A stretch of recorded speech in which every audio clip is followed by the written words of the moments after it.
Silas Mercer had killed 11 men. He knew the exact number because he kept count.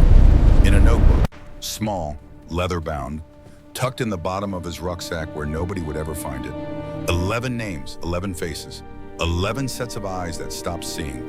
3 at Normandy, the beach, where the This should sand turned stabilize red the and cellular stayed structure. red for The days. pain is receding. Where Your the skill is water ran evident. pink Good. with blood Rest now. and the screaming never stopped Gently now. until there was They need nobody space left to to grow. scream. Like 5 this? at Bastogne, Perfect. Now cover in the them. snow. They will grow Where the big. cold killed as many as the bullets. Where frozen corpses became landmarks. Where you stopped thinking of the dead as people and started thinking of them as obstacles to navigate around. 2 during the push into Germany, a farmhouse outside Cologne. Brothers, he thought. They looked alike. Same nose, same eyes, same expression of surprise when Silas's M1 Garand put rounds through their chests. They'd been defending their home. Silas was following orders.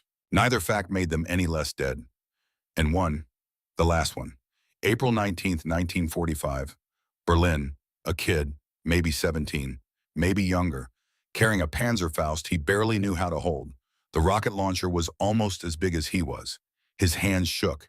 His eyes were wide with terror. He didn't want to be there any more than Silas did. Silas shot him anyway, because that's what soldiers do. They kill, and they count, and they carry those numbers for the rest of their lives. Silas remembered every single face, every single moment, the way their bodies fell, the sounds they made, the smell of blood and gunpowder and death that followed him across France and Belgium and Germany and back home to Wisconsin. But now walking up the dirt road to his farm after 18 months of absence, after discharged papers and a Purple Heart he didn't want and a Bronze Star he didn't deserve, Silas Mercer was about to discover that 3 more Germans were living in his house. A widow, a child, a baby, and everything he thought he knew about enemies, about debts, about the cost of war and the price of peace was about to change. The farm looked smaller than he remembered. Funny how that works. You go away, you see the world, you see things that break you in ways you didn't know you could break. You come back and the place that used to be everything, the place that used to be the entire universe suddenly looks like just another patch of dirt with a roof on it. 180 acres. His father's land, his grandfather's before that. Mercer land going back to 1868 when the first Silas Mercer came west after the Civil War and decided Wisconsin was far enough from the fighting. Now it was his, because his father died in 1943. Heart gave out while plowing the south field. Just stopped. Fell off the tractor, dead before he hit the ground.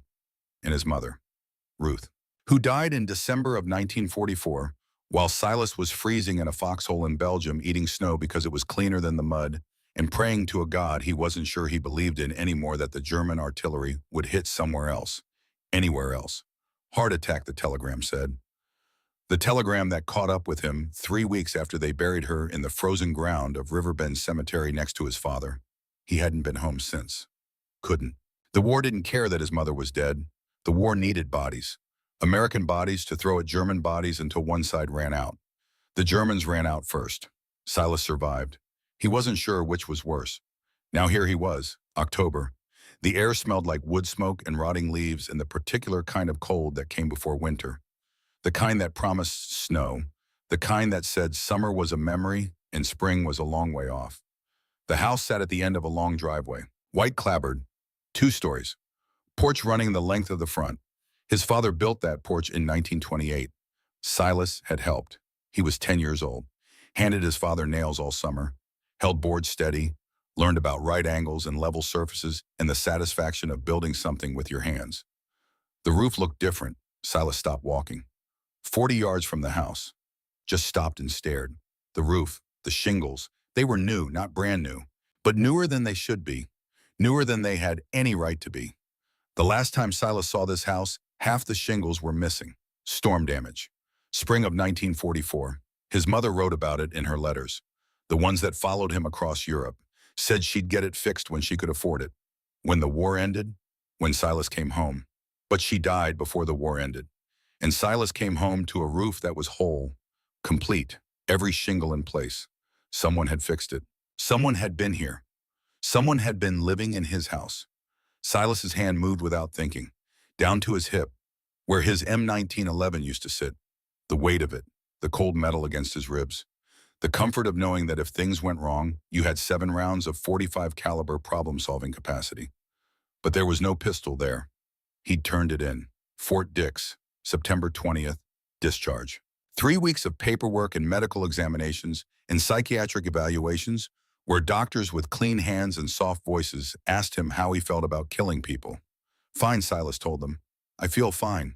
He lied. They knew he lied. They discharged him anyway. The Army didn't want broken soldiers cluttering up the hospitals. They wanted beds for the next war, because there was always a next war.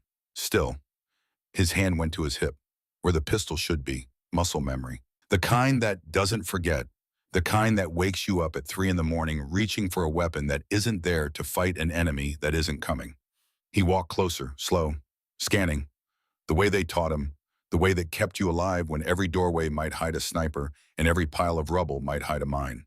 The fence posts along the property line. Those were new too. Straightened, reset, cedar, fresh cut. Somebody had done work here, real work. The kind that took time and skill and gave a damn. The garden, his mother's garden, behind the house. He could see the edge of it from here. Harvested, neat rows, turned soil ready for winter. Compost spread, professional. Someone had been working this land. Someone had been maintaining his property. Someone had been living in his house like they owned it. Silas's jaw tightened, his hands curled into fists. He'd walked for 3 days to get here, hitchhiked from Milwaukee to Madison. Caught a ride with a farmer hauling milk as far as Prairie to Sac. Walked the last 40 miles because there weren't any rides heading this far into farm country, and he didn't have money for a bus, and he was too proud to ask for charity. 3 days thinking about this moment, about coming home, about what home even meant anymore, about whether there was anything left here worth coming back to. He hadn't expected to find it occupied. The front door was closed, no lights in the windows. Middle of the afternoon, sun still high. If someone was here, they were being quiet, careful, hiding. Silas stepped onto the porch. The boards didn't creak. They used to creak, every single board. His mother used to say you couldn't sneak in after curfew because the porch would rat you out before you got to the door. The wood would sing your sins to anyone listening. But now, silence. Someone had fixed the boards, re-nailed them, leveled them, made them solid. Silas reached for the door handle, and the door opened before he touched it. What Silas Mercer experienced in that moment was something the Army psychiatrist at Fort Dix would later call dissociation, a psychological defense mechanism. The mind's way of protecting itself when reality becomes too much to process all at once. A moment where the brain looks at what the eyes are seeing and says, absolutely not. This cannot be happening. This does not compute, and just sort of stops, freezes, refuses to accept the input. Because standing in his doorway, wearing a dress that had been mended so many times the original fabric was barely visible, under layers of patches and repairs was a woman. Not just any woman, a German woman. Silas knew she was German before she said a word, knew it the way soldiers know things. Pattern recognition, threat assessment, the shape of her face, the color of her hair. Blonde, almost white in the afternoon sun. The way she stood, stiff, formal, European, and scared. She was absolutely terrified. In her arms a baby, maybe 6 months old, 8 months. Silas didn't know babies, never spent time around them. The child was wrapped in a blanket, blue, faded, worn thin. The woman held it close, protective, the way mothers hold children when there's danger. Behind her, barely visible in the dim interior of the house, another shape, smaller, a child, maybe 7 years old, maybe younger, blonde hair like her mother's. Same bone structure, same pale skin, holding something, a knife, kitchen knife, big one. The blade caught the light from the window. The woman's eyes met Silas's, blue, pale blue, the color of ice on Lake Michigan in January, the color of winter sky, the color of things that could kill you if you weren't careful. For 3 seconds, that felt like 3 hours. Nobody moved. Nobody breathed. The woman's hands tightened on the baby. The child behind her shifted her grip on the knife. Silas's hand twitched toward his empty holster. Then the woman spoke. Please. Her voice shook, trembled. The way voices do when you're trying very hard not to cry and not quite succeeding. Please, no hurt. We go soon. Broken English, heavy accent, the kind Silas had heard 1,000 times in POW camps, in interrogations, in the surrenders that came at the end, when the German army finally broke and the soldiers stopped fighting and started trying to survive. German, she was German, in his house, living in his house, like she had a right to be there. Silas's mouth opened, closed, opened again. No sound came out. His brain was still processing, still trying to make sense of this, still trying to reconcile the image in front of him with everything he thought he knew about coming home. The woman shifted the baby to her other arm. The movement was careful, deliberate, slow, like she was trying very hard not to look threatening, like she knew exactly how dangerous this moment was. "We go," she said again, voice a little steadier now, fighting for control. 3 days, then we go, please. No police, no police. The words finally unlocked something in Silas's head, finally got his brain working again, finally pushed him from shock into anger. "Who the hell are you?" His voice came out rougher than he intended, hoarse. 3 days of walking and not much talking and a throat full of dust from dirt roads. The woman flinched, actually flinched, like she expected him to hit her. I am Greta Hoffman. This is Klaus." She looked down at the baby, then gestured behind her to the shadow with the knife. "My daughter, Annalise, we live here. 4 months. 4 months. 4 months these people had been living in his house." Silas did the math in his head, quick, automatic, the way soldiers do math, tactical math, survival math. 4 months ago was June. The war ended May 8th, 1945. That was 16 months ago, which meant this woman moved into his house while he was still in Europe, still processing German POWs in the camps outside Munich, still trying to figure out which prisoners were Wehrmacht and which were SS and which were just kids who'd been conscripted at 15 and didn't know anything except how to die, while his house sat empty and his mother lay dead in Riverbend Cemetery. This woman, this German woman, broke into his house and just moved in, made herself at home, like it was hers, like she had a right. Silas felt something hot rise in his chest, anger, clean and pure and simple, the first simple emotion he'd felt in months. "You're squatting," he said, not a question, a statement, an accusation. Greta nodded, slow, cautious, like she was agreeing to something that might get her killed but lying would be worse. "Yes, the correct word is squatting. I am sorry, I did not know. I thought house was empty, abandoned." Her English was careful, precise, like she'd learned it from a book and was trying to remember every rule, every pronunciation, every conjugation. "This is my house," Silas said. "Yes, I know now. I'm sorry." Sorry, she was sorry. Silas looked past her, into the house, his father's table where they had eaten 1,000 meals, his mother's chairs where she'd sat and read and knitted and waited for letters from her son at war, the fireplace where somebody had hung children's clothes to dry, small clothes, patched, worn so thin you could see through them in places. The poverty hung in the air like smoke. These people had nothing, less than nothing, and they'd taken his house because they had nowhere else to go. "Where are you from?" Silas asked, trying to understand, trying to make this make sense. "Berlin. We come from Berlin. East Berlin, Soviet zone." The way she said Soviet, like the word tasted bad, like it left poison on her tongue. "Refugee, yes, refugee program, April. We arrived New York. They send us to Chicago, but Chicago..." She stopped, swallowed, her throat worked. "Not safe for Germans." Silas knew what that meant. He'd read the papers, seen the headlines, anti-German riots, beatings, vandalism, property destroyed, people killed. The war was over, but the hate wasn't. Wouldn't be for a long time. Maybe never. Germans in America, enemy aliens. Targets for anyone who'd lost someone in the war, anyone who needed someone to blame, anyone who couldn't let go of the fight. "So you came here," Silas said. "We have nowhere else. House was empty, far from town, nobody close, nobody watching. I think maybe owner not come back. Many soldiers not come back. Many houses stay empty now." She said it matter of fact, without emotion, like she'd already accepted that people died and didn't come home and the world moved on without them. Like she'd seen enough death to know exactly what it looked like. Silas stared at her, at this woman who'd lost enough to recognize loss in others, who'd survived enough to know survival when she saw it. Behind her, the little girl, Annalise, Anna. She hadn't moved, still standing in the doorway to what used to be Silas's mother's bedroom, still holding the knife, still watching Silas with eyes that were too old for her face, eyes that had seen things children shouldn't see. "Put the knife down," Silas said. Not harsh, just tired, so tired. The girl looked at her mother. Greta nodded, said something in German, quick, soft, musical, the language Silas had learned to hate because it was the language of the enemy, the language spoken by men trying to kill him. Anna lowered the knife, didn't let go of it, just lowered it, kept it ready, just in case. Smart kid.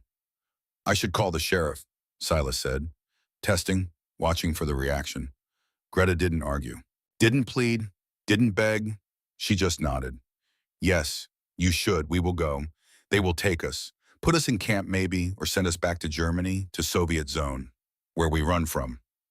The way she said it, flat, empty, resigned, like she'd already died once and was just waiting to see if it would happen again.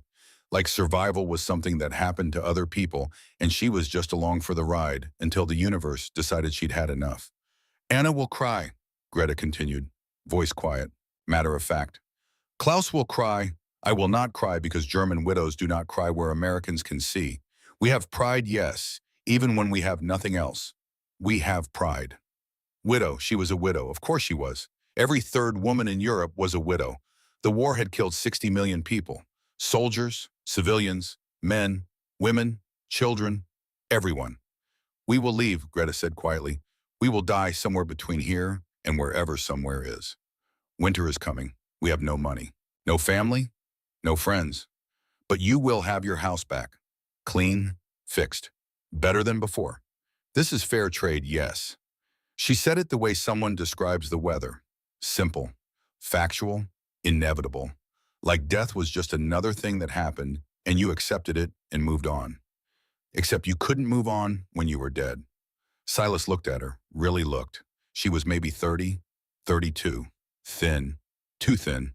The kind of thin that came from not eating enough for too long, from missing meals, from giving your food to your children, from surviving on hope and stubbornness and nothing else. Her dress hung loose on her frame. Her cheekbones were sharp. Her wrists were narrow. The baby in her arms probably weighed as much as she did. Her left arm was bandaged. White cloth, clean, but there was blood seeping through. Fresh blood, dark red against the pale fabric. A spreading stain. "You're bleeding," Silas said. Greta glanced down at her arm like she'd forgotten about it. Like pain was so normal she didn't notice it anymore. "There's nothing. Doesn't look like nothing. I will fix it later." "You'll fix it now." The words came out before Silas could stop them. Sharp, automatic, command voice. The same tone he'd used on privates who tried to walk around with untreated wounds because they didn't want to bother the medics, or they thought they were tough enough to handle it, or they were just too stupid to know that infection killed as surely as bullets. Greta stared at him, confusion in her eyes, like she couldn't understand why he cared.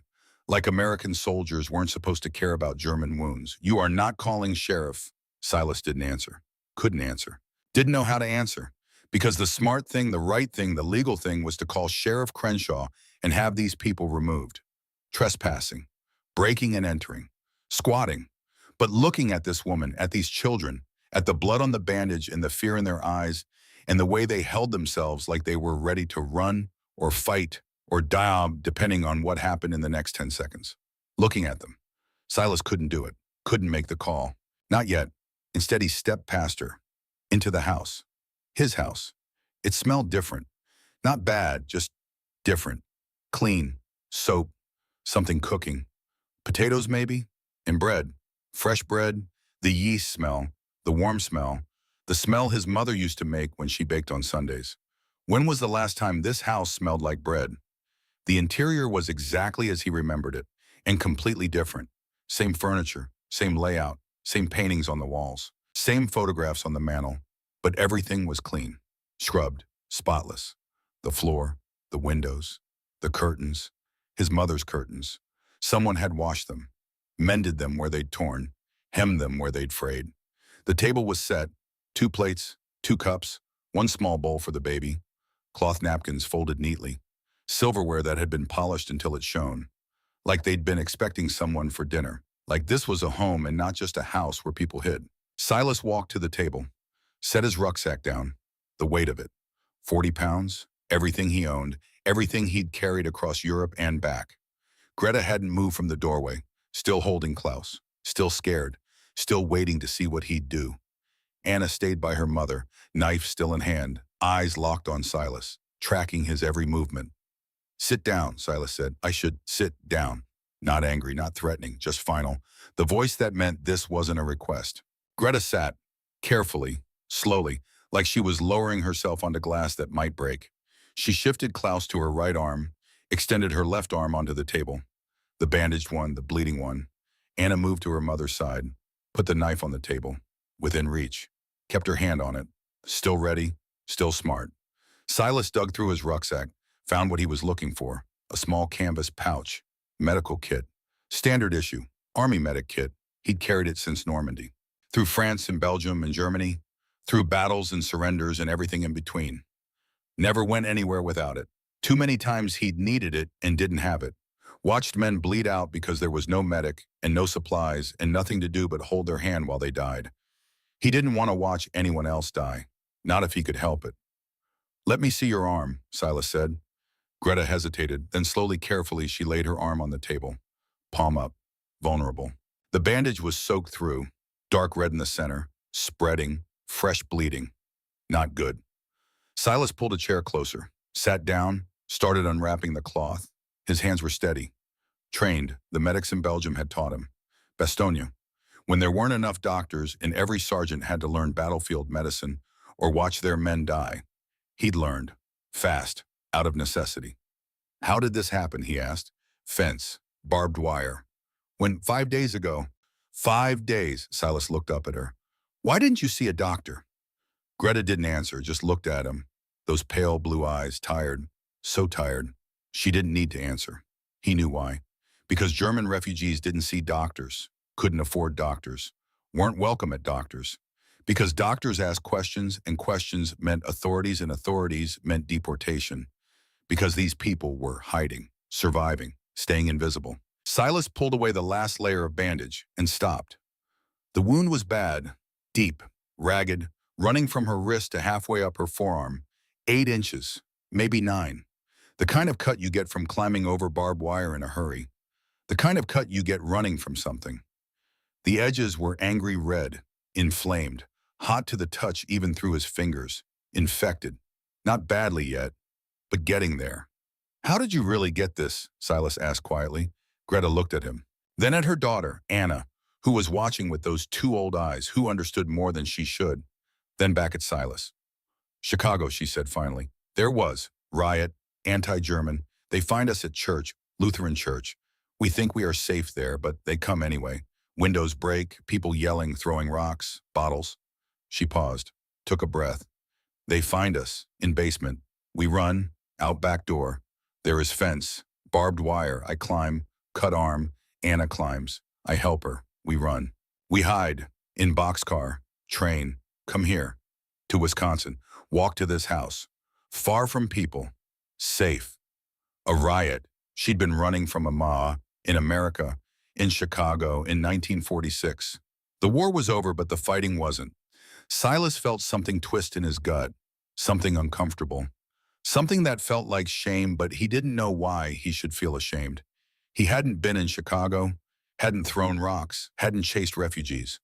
But he was American, and Americans had done this. His people had done this. "This is going to need stitches," Silas said. "I have needle and thread. I have better." He pulled out his suture kit, army issue, sterile needles, surgical thread, alcohol, bandages, everything he needed. He'd stitched up more wounds than he could count. Soldiers, civilians, French resistance fighters, German POWs who'd surrendered and needed medical attention because the Geneva Convention said you had to treat wounded prisoners. Even the enemy deserved to not die from infection. "This is going to hurt," Silas said. "I know. You want something to bite on?" "No." "You sure?" "Yes, I am nurse. Was nurse. Berlin, field hospital. I know what pain is. I can handle this." Nurse. She was a nurse. That explained the calm, the steadiness, the way she sat there with an infected wound and didn't complain. She'd seen worse. Much worse. Silas nodded. He cleaned the wound first. Alcohol. Poured it straight on. Greta's jaw clenched. Her free hand gripped the edge of the table. Knuckles white. but she didn't make a sound. Klaus started to fuss. Greta rocked him automatically, still not looking away from Silas's hands, watching every movement, assessing. Professional. Anna crept closer, watching too, fascinated, not scared of the blood, not scared of the needle, just watching, learning. Silas threaded the needle, small, curved, surgical. "Tell me if you need me to stop," he said. "I will not need you to stop." She was right. He stitched the wound closed. 11 stitches, small, precise, close together, the way the medics taught him, the way that minimized scarring, the way that promoted healing. Greta didn't make a sound, not one, not even when he hit the deeper tissue, not even when the needle went through flesh that was inflamed and tender and had to hurt like hell. Her free hand stayed clamped on the table. Her breathing stayed controlled. Her face stayed calm. Like she'd learned a long time ago that crying didn't help, that screaming didn't stop the pain, that you endured because endurance was all you had. When Silas finished, he wrapped the arm in clean bandages from his kit. Tight. Professional. The way you wrap a wound you want to heal clean. "Keep it dry," he said. "Change the dressing twice a day. If it gets worse, if you see red lines, if you get fever, you need a real doctor."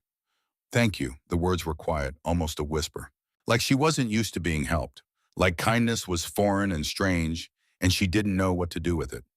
Silas looked at her. At this woman who'd just sat through 11 stitches without flinching, who'd run from a riot, who'd climbed barbed wire fences, who'd kept her children alive through things he could only imagine. "You were a nurse," he said. Not a question, a statement. Greta blinked, surprised. "How you know?"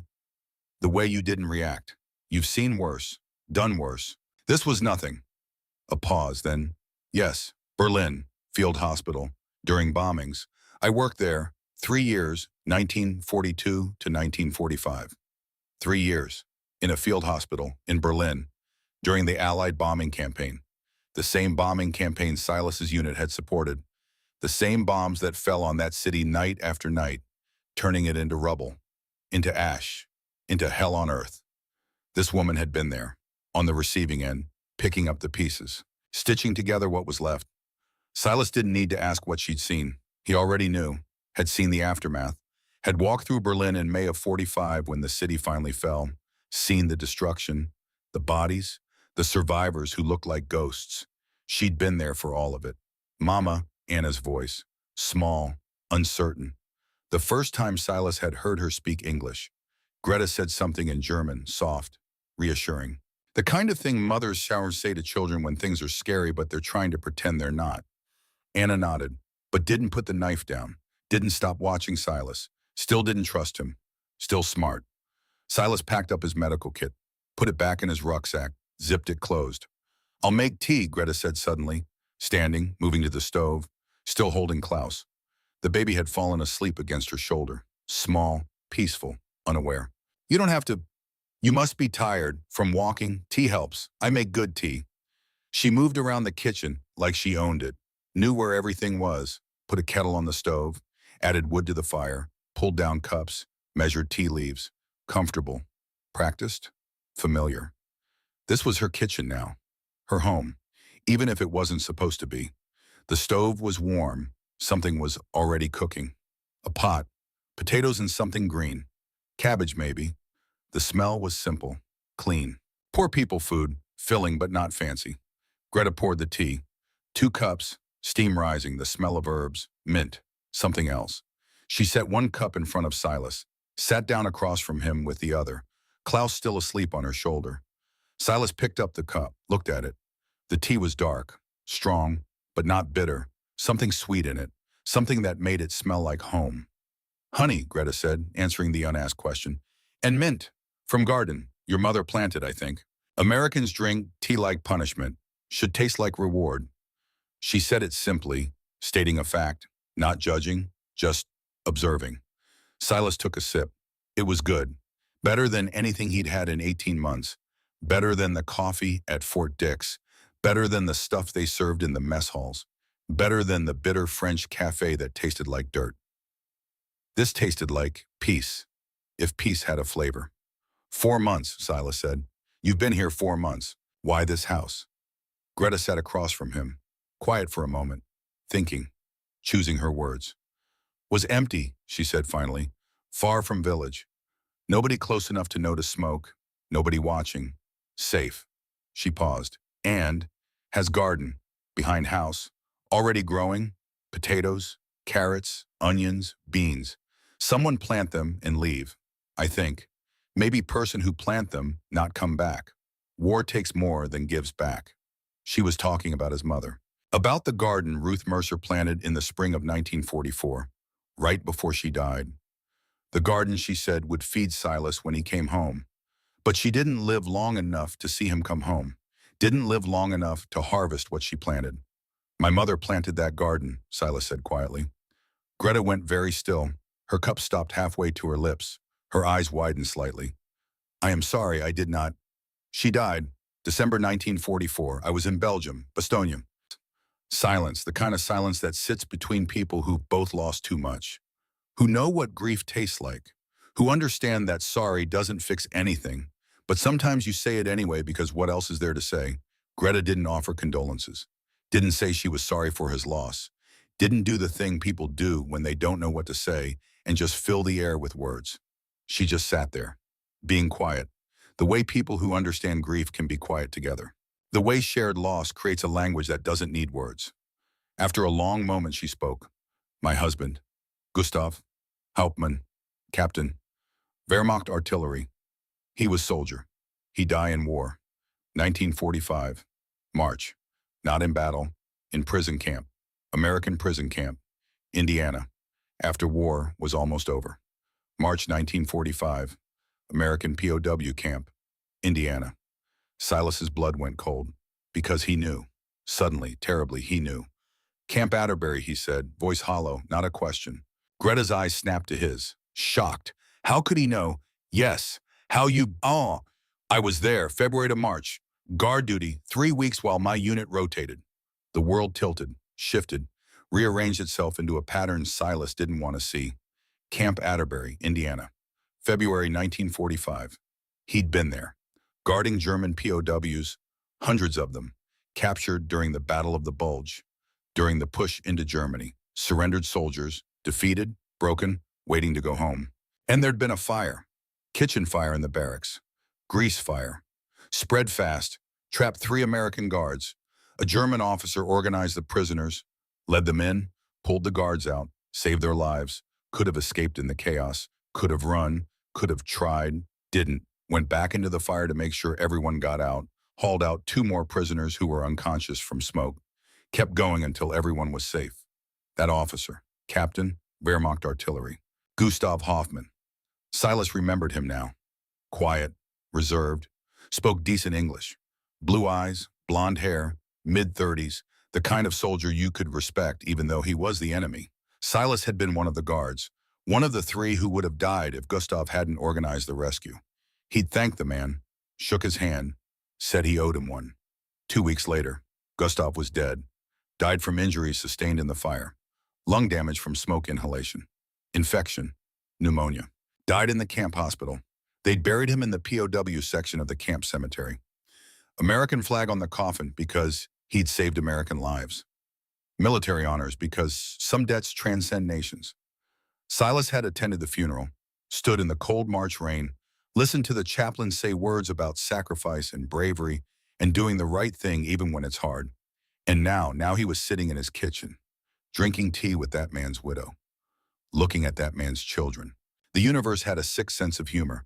He saved my life, Silas said quietly. Your husband, he saved me, and 2 other guards. Kitchen fire. February. Greta's hand went to her mouth, her eyes filled with tears, but she didn't let them fall. German widows don't cry where Americans can see. She'd said that. He write me letter. Before he die, they give it to Red Cross. Red Cross bring to me in Berlin. Month later, April, when Soviets come. Her voice was barely a whisper. He tell me about fire, about choosing to help even when helping means staying prisoner. He say some things more important than freedom, like knowing you did right thing, like saving lives instead of taking them.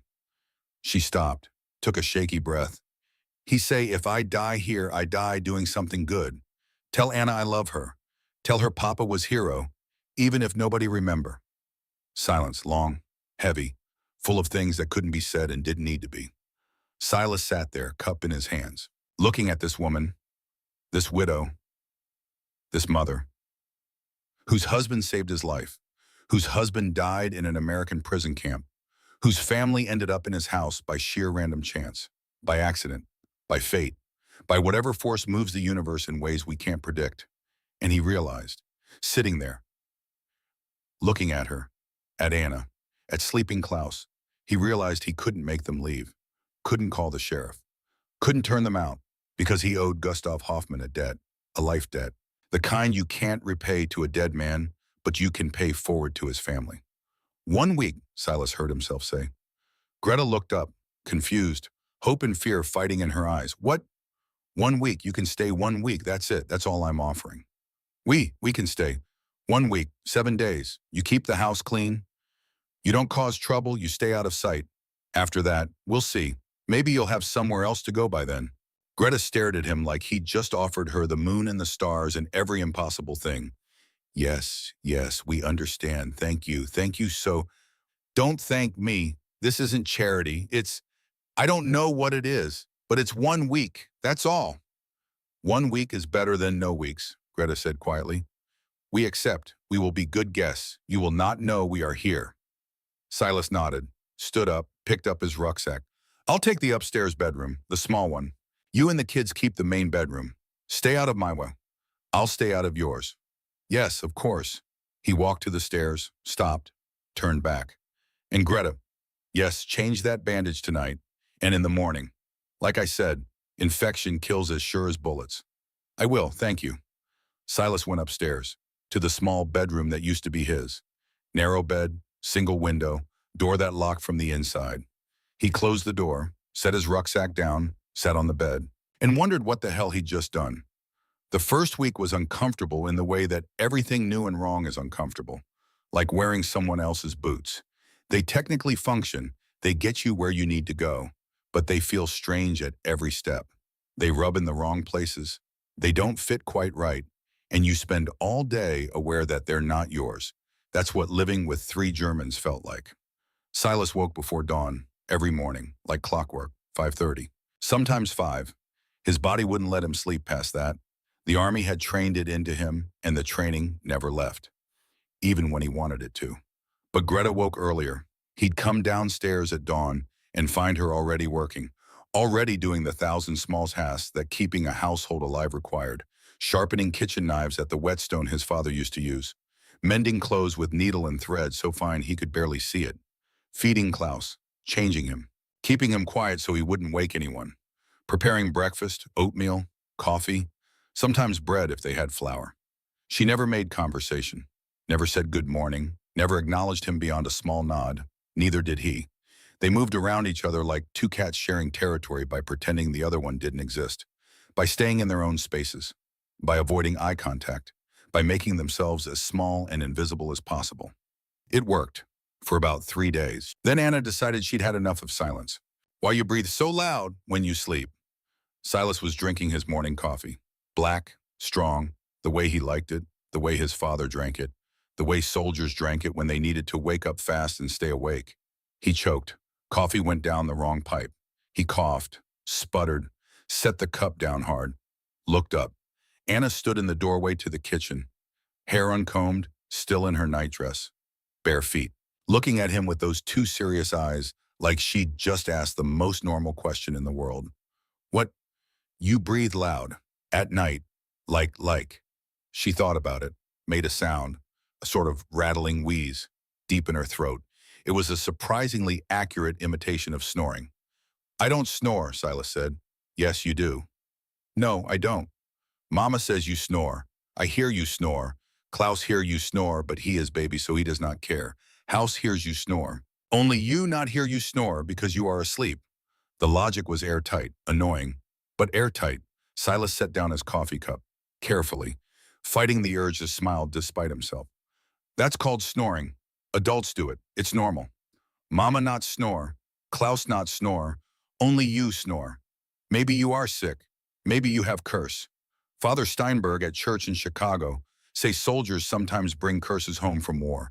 Bad spirits follow them, make them sick, make them breathe loud. Silas had no idea who Father Steinberg was, but he was starting to understand why Greta spent half her day looking exhausted. "I'm not cursed," he said firmly. "I just snore. It's normal. Lots of people do it. If normal, why Mama not do it? Because not everyone snores. So is not normal.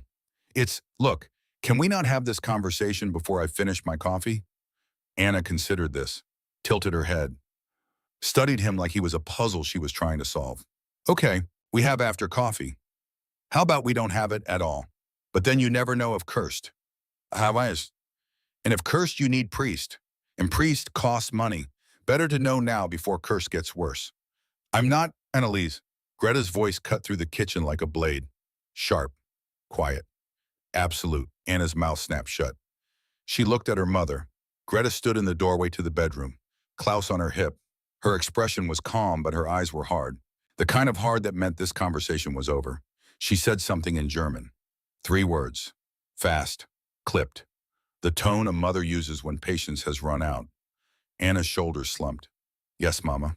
She turned and scurried away, back to the bedroom, but not before Silas caught the grin on her face. She wasn't asking because she was curious. She was testing, seeing how far she could push the strange American before he pushed back, seeing what the boundaries were, seeing if he was dangerous or just grumpy. Smart kid. Greta watched her daughter disappear, then looked at Silas. "I am sorry, she is. Children do not understand boundaries sometimes." "It's fine." "It is not fine. She should not bother you. We are guests. We should be quiet." "Really, it's fine. I've been called worse things than a loud breather." Greta's mouth twitched. Almost a smile. The first hint of one Silas had seen. Then it was gone, replaced by the careful neutral mask she wore. "Still, I will speak with her. She will not do again. Don't let her ask questions. Better than sitting in silence pretending we're not all uncomfortable." Greta looked at him for a long moment, like she was trying to figure out if he meant it or if he was just being polite, trying to decide if this was permission or a trap. Finally, she nodded. "Coffee is ready, if you want more." "Thanks." She turned to go, back to the bedroom, to Klaus, to the small space they occupied, then stopped, turned back. Silas. It was the first time she'd used his name, the first time she'd called him anything other than sir or mister or nothing at all. "Yeah, you do snore, very loud, but I think it's not curse. I think it's just how you sleep, how your body is. Some people snore, some people do not. Is normal. Anna does not understand this yet." And then she did smile, just a little, just for a second, before she turned and walked away, leaving Silas sitting there, holding his coffee, almost smiling himself, despite everything. Silas found Anna in his mother's garden. It was mid-morning, frost still on the ground, late October, the kind of cold that bit the back of your throat when you breathed, that made your fingers ache, that promised snow was coming soon. Anna stood in the middle of the garden bed, holding a small leather pouch, looking down at it like it held something precious, something important. Silas stopped, watched for a second, trying to figure out what she was doing. "What are you doing?" he called. Anna looked up. No guilt, no fear, just matter of fact. "Planting."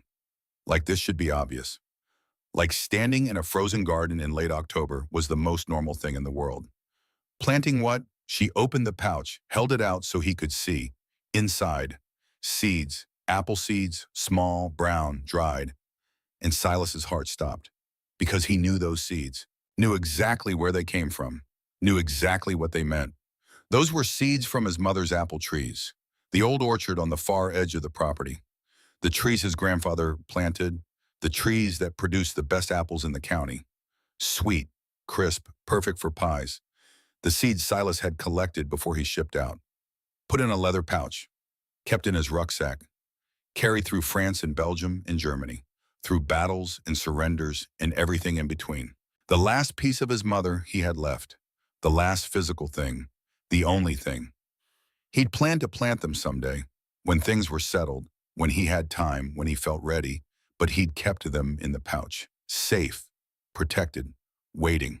And now this German kid was standing in his garden holding them. "Where did you get those?" His voice came out sharper than he meant, harder, almost angry. Anna blinked, surprised by the tone, but not scared, just confused. Your room, under bed. I find them when I clean. You went through my things. Yes, to clean. Mama says we must keep house very clean. Show we are good guests. I clean under bed, find pouch, open it, find seeds. Her logic was simple, direct, childlike. But it didn't change the fact that she'd gone through his personal belongings, found something private, taken it. Those are mine, Silas said, walking closer. They're important. You can't just take them. I know are yours is why I plant them. Seeds cannot stay in bag forever. Must go in ground, or they forget how to grow. She said it so simply, so obviously, like it was the most basic fact in the world. Seeds in bag, seeds in ground, good. What's complicated about that? I was waiting for the right time, Silas said. Anna tilted her head, studied him, those two old eyes looking right through him. Time is now time. Mama says now time is only time that matters. Past time is just memory. Future time is just worry. Now time is when things happen, when planting happens. She was 7 years old, 7, and she was talking like a philosopher, like she understood things about time and life and seizing moments that most adults never figured out. Do you even know how to plant apple seeds? Silas asked. Anna's face lit up. Actual joy, pure, unfiltered, the first real smile he'd seen from her. No, but you can teach. Teaching is sharing knowledge. Sharing knowledge makes tribes stronger, makes family stronger. We're not family. The words came out before Silas could stop them. Automatic, defensive. True. Anna's smile faded, a little, but didn't disappear completely. Mama says family is people who choose to stay, not people who have to stay. We stay here. You let us stay. You choose not to send us away. Is small family, but still counts. Silas looked at this kid, this 7-year-old German refugee kid holding his mother's apple seeds, standing in his mother's garden. Talking about family like she understood what it meant even though her father was dead and her country was destroyed and she was living in a stranger's house in a foreign land. And he felt something crack inside him. Not break, just crack. The way ice cracks when you step on it but doesn't quite give way yet. Fine, he heard himself say. I'll teach you, but you do exactly what I say. These seeds are important. We're only going to get one chance at this.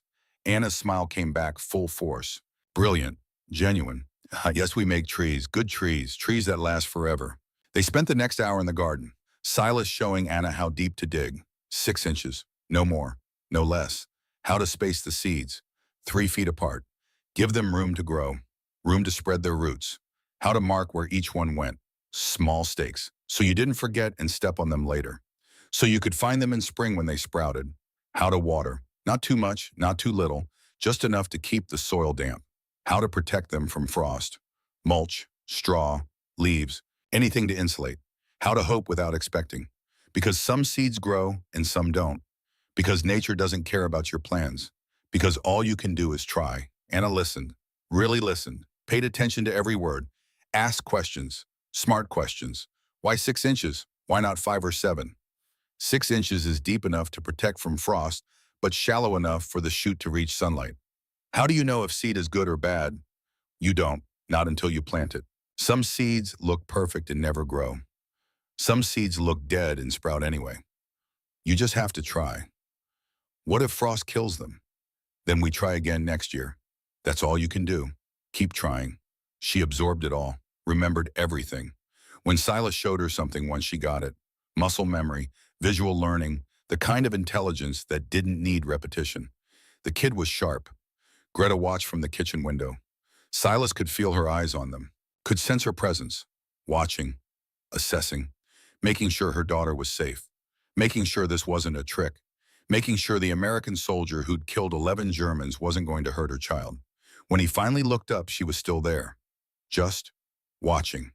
Their eyes met across the distance, through the glass, and something passed between them. Some kind of understanding, some kind of acknowledgement. Greta nodded, once, small, almost invisible. Permission, or gratitude, or just recognition. Silas nodded back, then turned back to Anna and the seeds and the hope they represented. Small green shoots that would someday be trees, that would someday produce apples, that would someday feed people who weren't even born yet. That was worth something. That had to be worth something. The village found out. Not because Silas told anyone. He'd been avoiding town, avoiding people, buying supplies from the general store with minimal conversation and getting out fast. But small towns don't work that way. Small towns are living organisms. Information spreads through them the way blood moves through veins. Invisible, inevitable, fast. And Lyle Hutchins was the kind of man who noticed things, who paid attention, who kept track of his neighbors because that's what neighbors did in farm country. He arrived mid-afternoon carrying a basket of bread and approximately 8,000 questions he didn't know how to ask. Silas saw him coming up the drive, saw the truck, recognized it, felt his stomach drop, because this was it.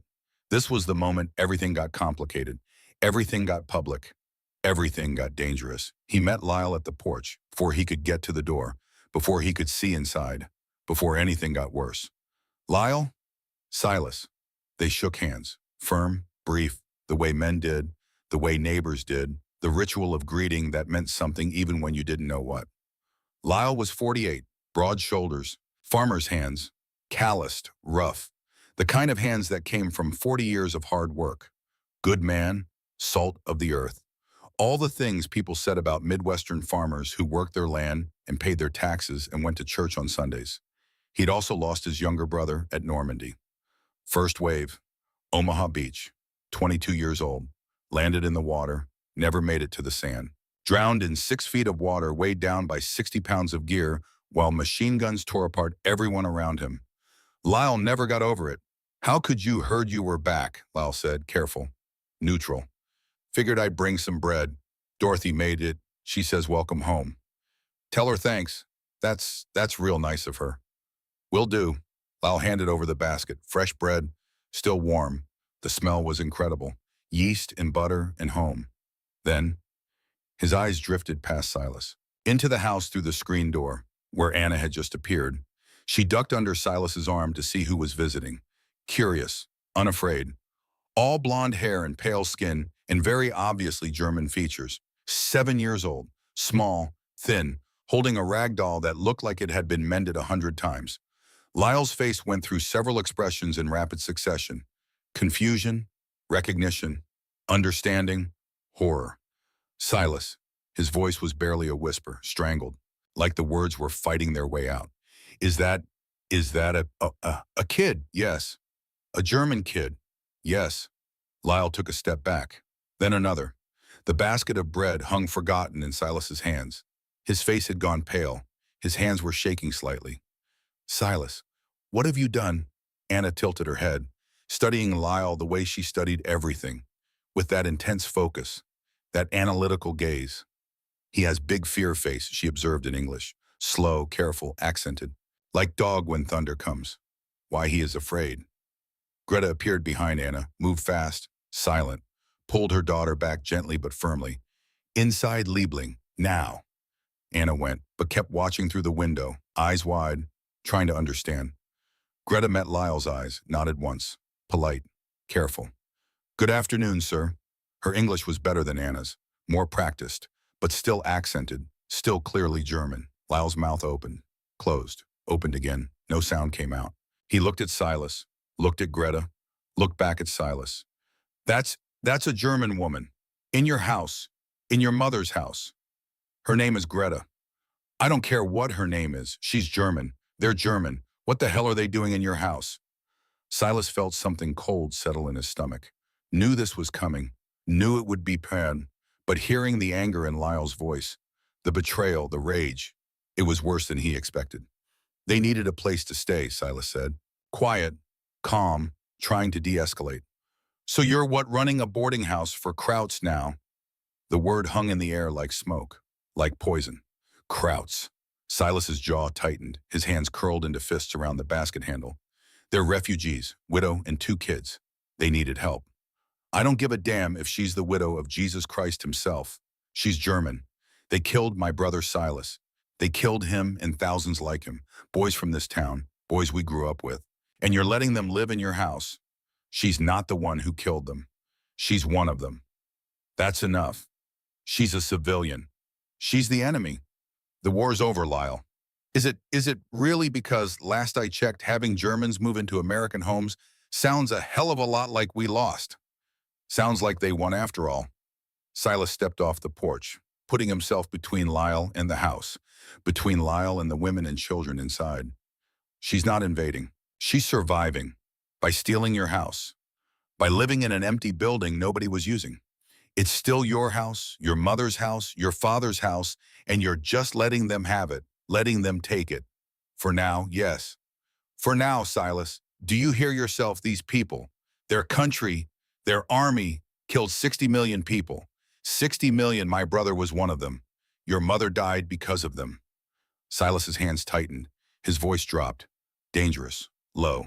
My mother died of a heart attack because she was terrified you'd never come home, because of the war, because of them, and now you're playing house with the people who caused it. Greta didn't cause anything. She was a nurse in a hospital, saving lives. German lives, human lives. The words came out louder than Silas intended, harder, angrier. Lyle's face flushed red. His hands were shaking, his eyes were wet. You're defending them. I'm defending basic human decency. Decency, Silas, they're a woman and two kids who've lost everything. Same as half of Europe, same as half the world. The war's over. We won, and now we've got a choice.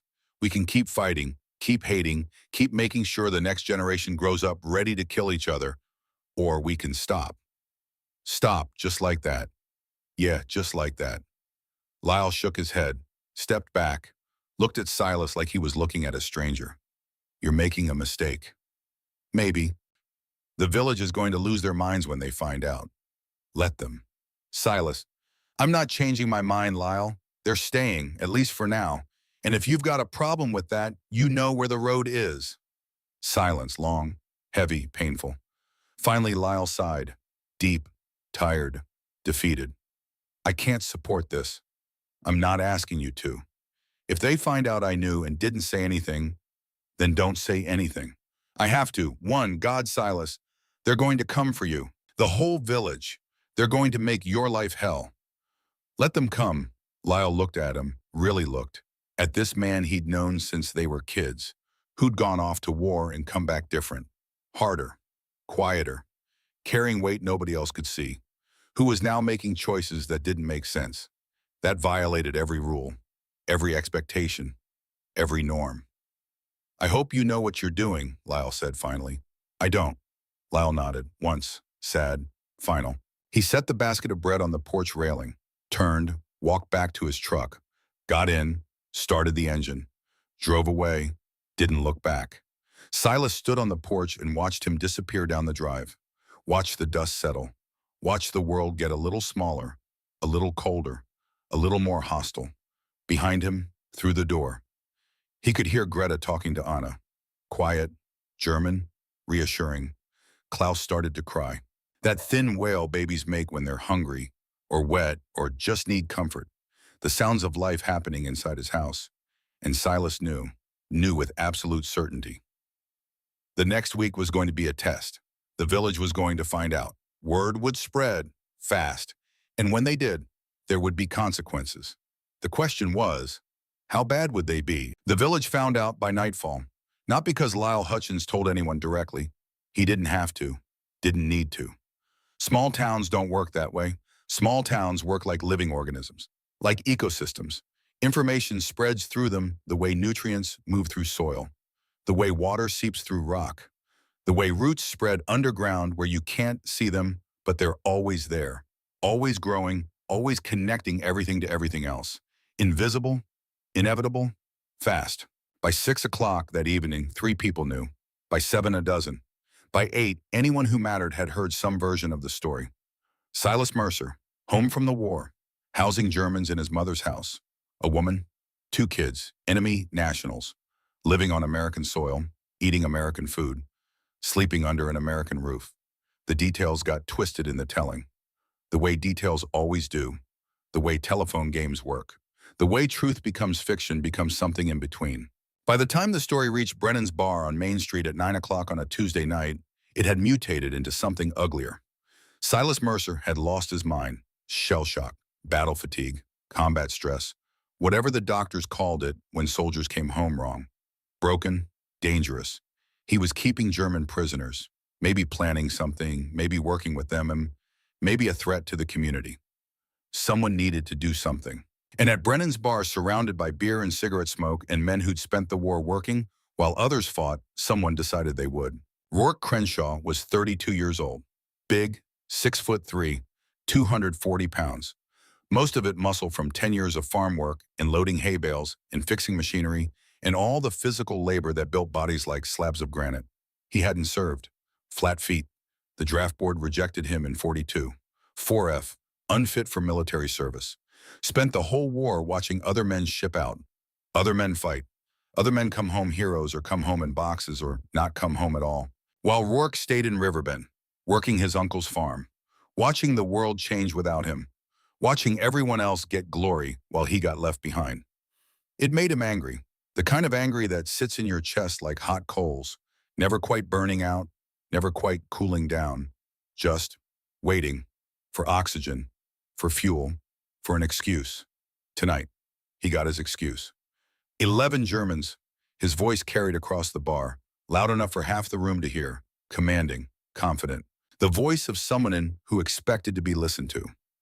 Mercer killed 11 Krauts over there. Now he's got 3 living in his house. 3, you see the problem? He stood at the bar, surrounded by men, farmers mostly, a few shop owners, veterans mixed in, good men, hardworking men, men who paid their taxes and went to church and believed in America and apple pie and doing the right thing. Men who'd lost brothers, sons, friends, cousins, neighbors. Men who'd sacrificed and bled and died fighting Germans. And now a German was living next door, in American soil, under American protection. It was wrong, obviously wrong, anyone could see that. Couldn't they? Maybe he's just helping them, someone said. Cautious, uncertain, not quite willing to commit. Tom Morrison, 42, farmer, lost his son at Iwo Jima. Marines, 19 years old, died on the beach, never even made it inland. Helping them, Rourke's voice rose, getting louder, more passionate. Tom, your boy died fighting them. My cousin died fighting them. 60 million people died because of them. And Mercer's playing Good Samaritan. The war's over. Is it because last I checked, we won that war? We beat them. We earned the right to not have them living next door. We earned the right to peace. Real peace. Not this. Not harboring the enemy on our own land. Murmurs of agreement rippled through the crowd, heads nodding, men looking at each other, finding validation, finding permission. Rourke felt it, the shift, the momentum, like a wave building, like pressure in a boiler waiting to be released. This was working. I'm not saying Mercer's a traitor, he continued, softer now, reasonable, concerned, like a friend worried about a friend. I'm saying he's confused, sick, maybe. War messed him up. We've all heard the stories. Soldiers come home different, broken, not themselves anymore. Nods around the bar, agreement. Everyone had heard the stories. Everyone knew someone who'd come back wrong. So maybe we need to help him. Remind him who his people are. Show him he's got a community here. Show those Germans they're not welcome. What are you suggesting? Someone asked from the back. Rourke took a slow drink of his beer. Let the question hang. Let the tension build. Let them wonder. Let them imagine. I'm suggesting we pay him a visit tonight. Show him we care. Show him this community stands together. Show those Germans that this isn't their home, that they need to leave. A visit, Tom Morrison's voice was skeptical, uncertain. Or something else. Just a visit, just a conversation. Peaceful, democratic, American. We're not animals. We're civilized people. We just want to talk, to make our position clear. Rourke looked around the bar, counting, calculating, reading faces, seeing who was in and who was wavering and who would never agree. 14 men total. Maybe 12 would come, maybe 10. That was enough. Who's with me? Hands went up, slower than Rourke wanted, but they went up 1, 2, 5, 8, 11 men, willing to take a drive, have a conversation, make their feelings known. Perfect. Rourke drained his beer, set the glass down hard on the bar, loud, final, the sound of decision. Let's go remind Silas Mercer what country he lives in. Across the bar, in the corner booth where the light didn't quite reach, where shadows pooled, where men went to drink alone, Hank Kowalski watched and said nothing. They called him Ironside. Stupid nickname. But it stuck. The way nicknames do. The way things stick to you whether you want them to or not. Hank was 58, owned the bar, lived in the apartment above it, hadn't left Riverbend in 40 years. Not since he came back from France in 1918. Not since the Argonne. Not since the day a German shell landed 3 feet from his foxhole and took his left leg below the knee. He'd learned to walk again. Learned to work. Learned to live with the wooden leg. Learned to joke about it. Ironside. Like he was tough, unbreakable, like losing a leg was no big deal. But he'd never learned to forget. Never learned to stop dreaming about the Argonne, about the mud, about the screaming, about what war looked like, what it smelled like, what it did to young men who thought they were invincible. Now he watched Rourke Crenshaw, 32 years old, never saw combat, never fired a shot in anger, never had to decide whether to kill or be killed, leading 11 men out the door, leading them to do something stupid, something they'd regret, something that would change them. Hank knew where this was going, knew it the way old soldiers know things, the way pattern recognition works when you've seen the pattern before. He also knew he wasn't going to stop it. Not yet, not directly, but he reached under the bar, pulled out a piece of paper, a pencil, wrote a note, quick, messy, urgent, folded it, called his nephew over. Kid worked in the kitchen, 14 years old, good kid. Take this to Doc Voss, fast, run, don't stop. The kid looked at the note, curious. What is it? Just go, now. The kid went, smart enough not to argue, smart enough to recognize urgency when he heard it. Hank poured himself a drink. Bourbon. Neat. The good stuff he kept under the bar for himself. And waited. Because sometimes all you can do is warn people. Sometimes all you can do is give them a chance. The rest is up to them. Leonard Voss was eating dinner when the knock came. Pork chops, mashed potatoes, green beans from the garden his wife canned last summer. The kind of meal that made you forget there'd ever been a war. The kind that made you believe the world was normal and safe and predictable. Until someone knocked on your door at 9:30 at night. Leonard opened it, found a kid, breathing hard, face flushed, eyes wide. Doc, Mr. Kowalski sent this, said it's urgent. Handed him the note, crumpled. Hastily written. Leonard unfolded it. Read. His face went pale. Rourke plus 11 men, going to Mercer Farm, now. Think they're just talking. But bring your bag. Hank, when did they leave? 10 minutes ago, maybe less. How many? 11. 12, I didn't count good. They had tools, axe handles, stuff like that. Tools, weapons, same difference when you're a mob. Leonard was already moving, back into the house, grabbing his coat, his medical bag. The bag he'd carried through France and Belgium. The bag that saved lives when bullets didn't care about Geneva Conventions or Red Cross neutrality. Where are you going? His wife called from the dining room. Mercer Farm. At this hour, Leonard, there's going to be trouble. What kind of trouble? But he was already out the door, running. His truck was parked on the street. Old Ford, temperamental. Needed 3 tries to start on cold mornings. It started on the 2nd try tonight. Leonard drove fast. Faster than he should on these roads. Faster than was safe. But he'd been a medic with the 101st Airborne. He knew what mobs did. What angry men did when they thought they had righteousness on their side. When they convinced themselves that violence was justified. That hate was holy. He'd seen it in France, in Germany, in the camps after liberation. Good men doing terrible things because someone convinced them it was necessary. He wasn't going to let it happen here. Not in Riverbend, not to Silas Mercer. The farm was 20 minutes away at normal speed. Leonard made it in 12. Silas heard the truck before he saw it. Engine, so loud. Coming fast. Too fast for a casual visit. He was on the porch, couldn't sleep, too much thinking, too many memories, too many faces of the dead looking at him when he closed his eyes. So he sat in his father's old chair, the one that creaked. That smelled like pipe tobacco even though his father had been dead 3 years. That faced the road, watching, waiting, for something he couldn't name. The truck came up the drive. Headlights cutting through the dark, bright, harsh, blinding, stopped hard. Gravel crunching, dust rising. Doc Voss jumped out before the engine fully stopped. Moved fast. Urgent. Silas. One word, but the way he said it, The tone, the urgency, the fear underneath. Silas was down the porch steps before Doc finished closing his truck door. What happened?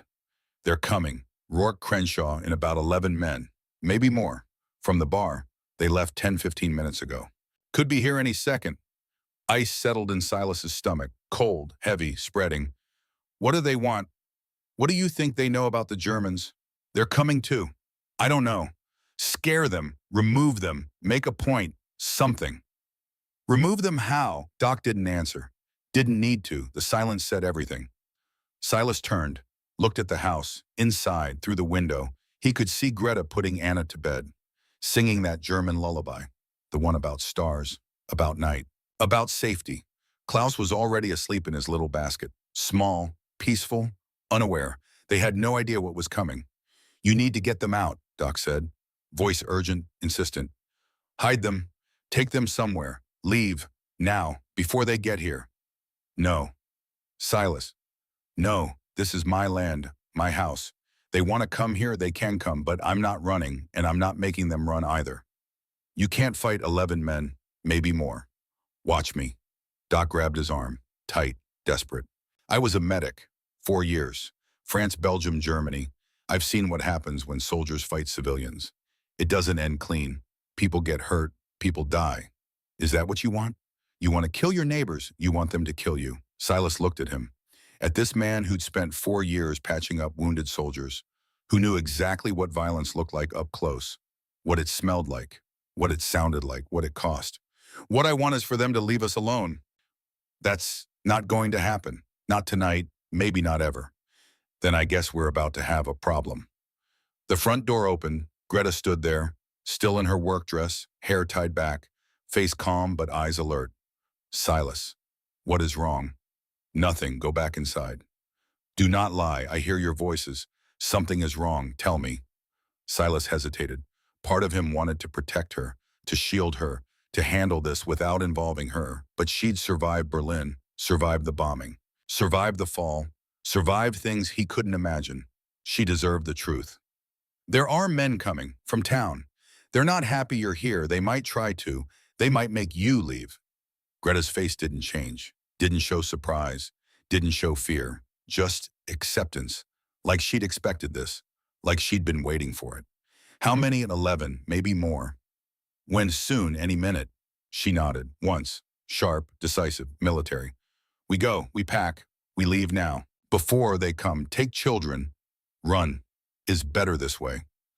No, Silas, no, you're not leaving, you're not running, not from them, not from anyone. This is not your fight. It is now.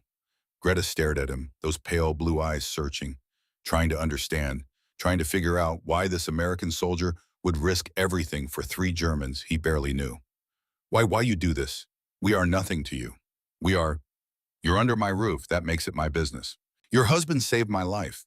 That makes it my responsibility. And even if none of that was true, even if you were complete strangers, you're people, and people deserve protection. That's enough. Greta's jaw tightened. Her eyes went bright, wet, but she didn't let the tears fall. German widows don't cry where Americans can see. You are stubborn, man, she said quietly. Yeah, I've been told. She turned, went back inside. Silas thought she was going to pack anyway. Get the kids ready to run. Ignore him. But 2 minutes later, she came back out, wearing different clothes, trousers, work shirt, boots, practical, functional, and carrying a pistol. Browning high power. 9mm.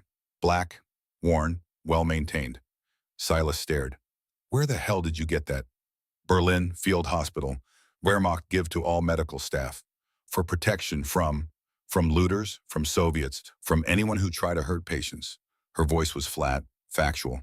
Like this was normal. Like every nurse carried a gun. You know how to use it. Greta's expression didn't change. She pulled back the slide, checked the chamber, released the magazine, counted rounds, slapped it back in, chambered around, set the safety, all in 5 seconds. Smooth, professional, practiced. I kill 3 men in Berlin, Soviet soldiers. They try to hurt nurses, try to take supplies. I shoot them. All 3, close range. I do not miss.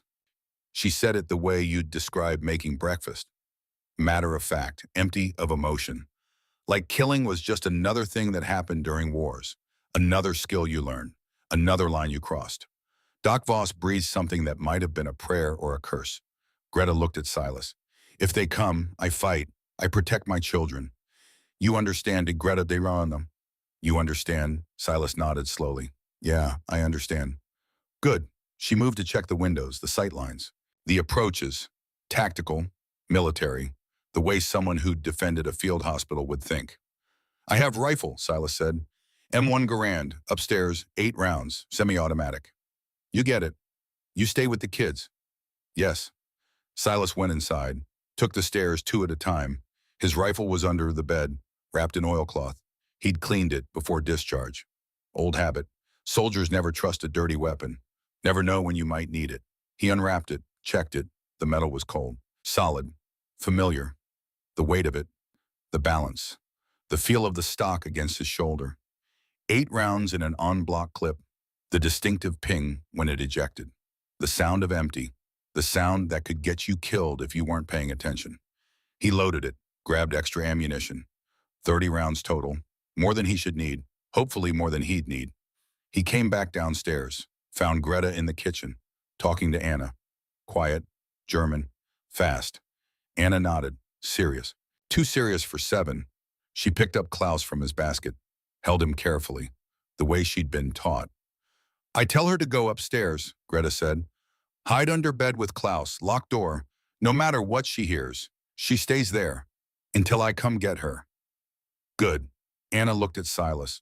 Those 2 old eyes, seeing too much, understanding too much. You protect Mama. Yes. Promise, promise. 'Kay, I go now. She went upstairs. Silas heard the bedroom door close, the lock turn, the creak of floorboards as she crawled under the bed. Doc Voss stood in the doorway, looking between them, at the rifle in Silas's hands, the pistol in Greta's, the determination on both their faces. You 2 are insane, he said. Probably, Silas agreed.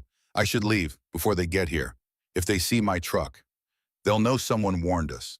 Yeah, you should go. This isn't your fight. And it's yours. Yeah, it is.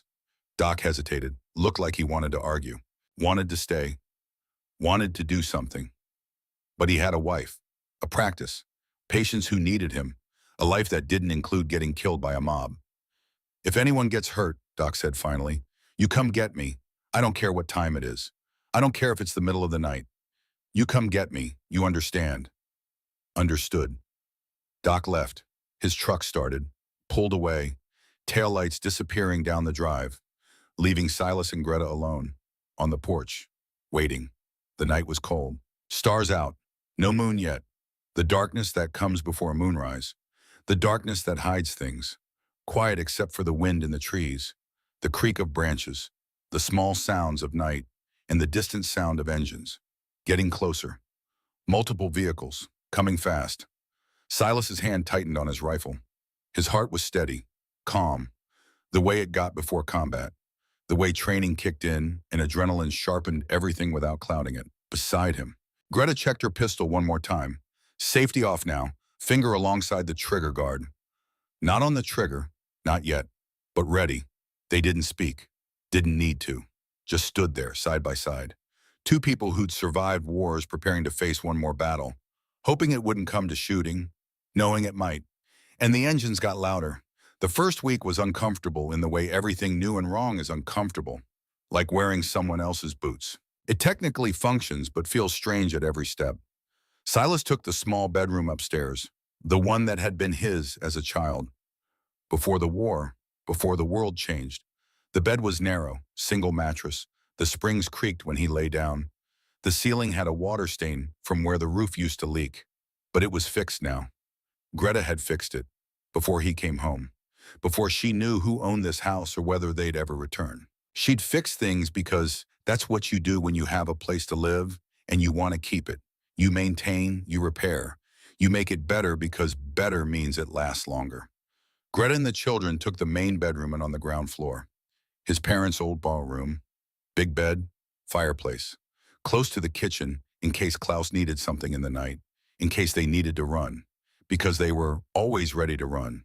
Silas could see it in the way they lived. bags packed, important things near the door, light sleeping, quick movements.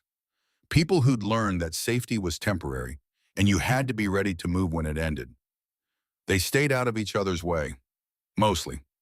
Silas woke before dawn, every morning, like clockwork. 5:30, couldn't sleep past it no matter how hard he tried. The army had trained it into him. Reveille, formation, the day started early whether you wanted it to or not. And now his body wouldn't let him forget, wouldn't let him rest. Woke him up every morning in the dark, in the cold, and made him remember that soldiers don't sleep in. Soldiers stay alert. Soldiers survive. But Greta woke earlier. He'd come downstairs at dawn and find her already working, sharpening kitchen knives, mending clothes, feeding Klaus, preparing breakfast, doing the 1,000 small tasks that keeping a household alive required. She never made conversation, neither did he. They moved around each other like two cats sharing territory by pretending the other one didn't exist. Parallel lines, never touching, never intersecting. It worked, for about 3 days. Then Anna decided she'd had enough of silence. Why you breathe so loud when you sleep? Silas was drinking his morning coffee. Black, strong, the way he liked it, the way they made it in the army, hot enough to burn, bitter enough to wake you up.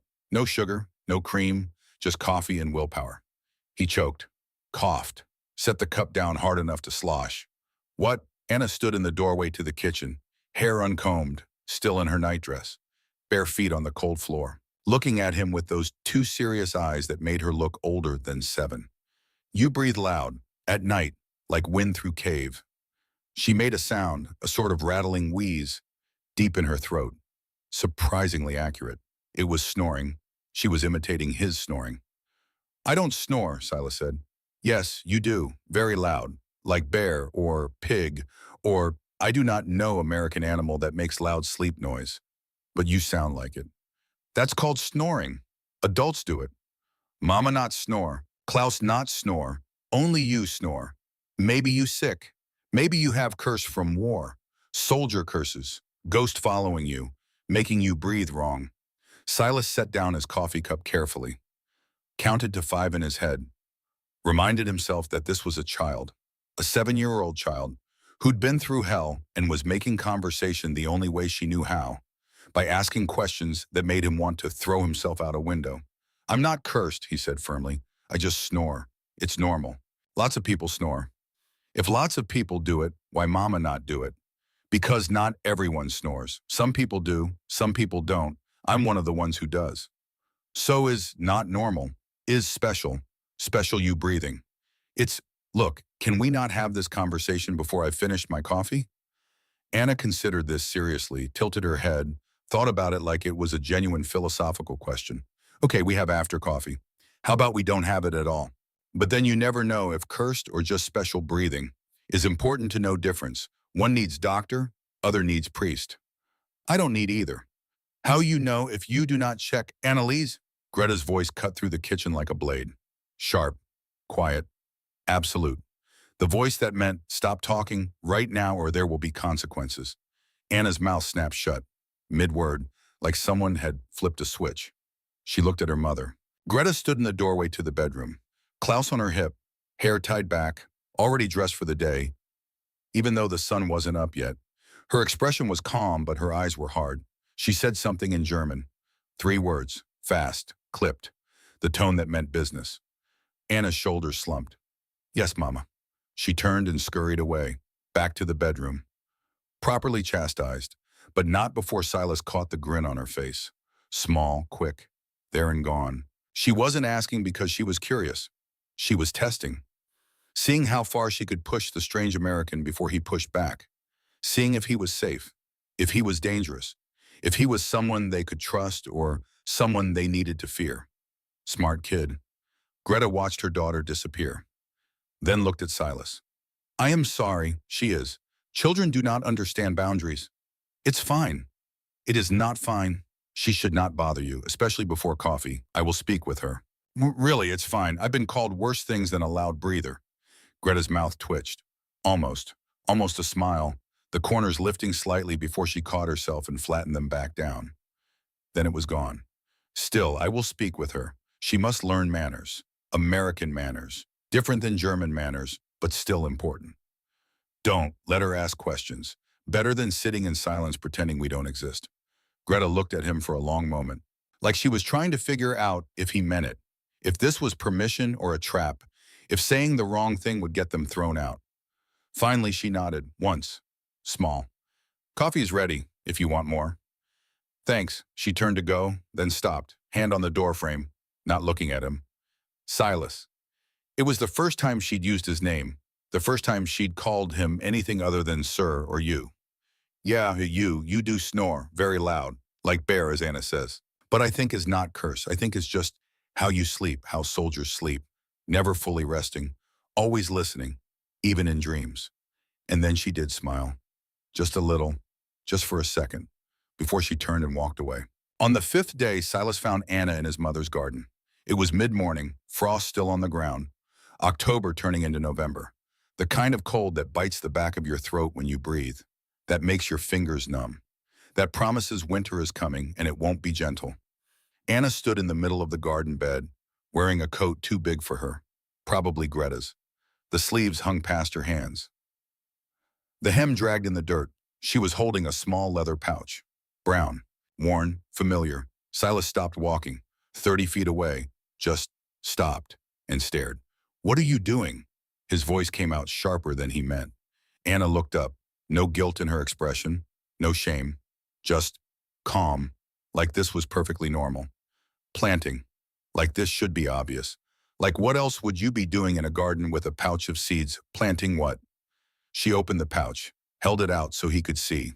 Inside, seeds, apple seeds specifically, the seeds from his mother's apple trees, the old orchard on the far edge of the property, the trees his grandfather had planted, that his father had maintained, that his mother had harvested every fall, the seeds Silas had collected before he shipped out, put in a leather pouch his mother made, kept in his rucksack through Normandy and Bastogne and Berlin and all the way home. The last piece of his mother he had left, the last living thing that connected him to before. To the world that existed before the war destroyed everything. His heart did something complicated in his chest, squeezed, twisted, stopped and started and couldn't decide which. Where did you get those? His voice came out rough, dangerous, the voice he'd used on German soldiers, on enemies, on people who took things that weren't theirs. Anna blinked, confused by his tone, not scared, just confused. Your room, under bed. I find them yesterday when looking for, you went through my things. Yes, Mama says things that hide want to be found. Is philosophy, German philosophy, things you keep hidden in dark places you keep because you cannot let go. But keeping in dark means they cannot grow. So finding them and bringing to light is helping, is kindness. She said it so simply, so innocently, like breaking into someone's room and going through their personal belongings was an act of charity. 7 years old and already a philosopher, or a burglar. Hard to tell the difference sometimes. Those are mine, Silas said. They're important. You can't just take them. I not take, I borrow. To plant, seeds cannot stay in bag forever. Seeds must be in ground or they forget how to grow. Become just dead things in leather bag. Waste. Tragedy. I was waiting for the right time to plant them. Anna tilted her head, studying him, those old eyes, that serious expression. Time is now time. Mama says now time is only time that matters. Past time is just memory. Cannot change. Future time is just worry. Cannot control. Now time is when planting happens, when living happens, when doing happens. She was 7 years old. 7. And she was talking like someone who'd seen the world end and learned that waiting for the perfect moment meant missing every moment. Silas opened his mouth, closed it, opened it again. No words came out, because she was right. The logic was childish and simple, and completely devastatingly correct. He'd been carrying these seeds for 2 years, across an ocean, through a war, all the way home, telling himself he was waiting for the right time, the perfect time, the time when things were settled and safe and he could plant them properly. But really he was just afraid. Afraid that planting meant accepting this was home now. This was life now. The past wasn't coming back no matter how tightly he held on to its pieces. Afraid that these seeds wouldn't grow, that they'd die in the ground and he'd lose this last connection to his mother, this last piece of before. afraid of letting go. Do you even know how to plant apple seeds? Silas asked. Voice softer now, quieter. Anna's face lit up. Actual joy, pure, unfiltered. The first real smile he'd seen from her. No, but you can teach. Teaching is sharing knowledge. Sharing knowledge makes families stronger, makes tribes survive, is important. We're not family. The words came out before Silas could stop them. Harsh, cutting, true but cruel. Anna's smile faded a little, but didn't disappear completely. Dimmed, but didn't die. Mama says family is people who choose to stay. We stay. You let us stay. Is small family, but still counts, still real. She held out the pouch to him. Please teach, I want to learn. Want to make trees, trees that give apples. Apples that feed people, people like us, people who are hungry. Silas looked at this kid, this 7-year-old German refugee kid holding his mother's apple seeds, standing in his mother's garden, asking him to teach her how to plant hope in frozen ground. And he realized, standing there in the cold November morning, he realized he couldn't say no, couldn't refuse, because saying no meant holding on, and holding on meant staying broken. And staying broken meant the war won, meant they won. The people who started it, the people who destroyed everything, the people who turned the world into ash and expected everyone to stay there forever. Fine, Silas heard himself say, I'll teach you, but you do exactly what I say. Exactly. Understood. Anna nodded so hard her whole body moved. Yes, I do exactly. I am good student. Best student.